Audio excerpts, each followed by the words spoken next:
Hai, saya Nur Diana Nawar Ibrahim, rangkuman berita Malaysia Now hari ini 18 November. Peguam Rafiq Rashid menyoal Perdana Menteri Anwar Ibrahim yang masih cuba memberikan alasan untuk tidak menyiasat skandal rasuah lesen mineral di Sabah.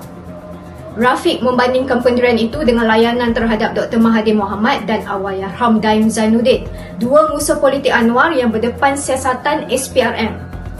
Menurutnya, sehingga kini tiada bukti kukuh bagi dakwaan terhadap kedua-dua mereka, berbeza dengan individu yang rapat dengan Anwar. FIFA telah melancarkan siasatan rasmi terhadap Persatuan Bola Sepak Malaysia susulan skandal kerakyatan pemain warisan.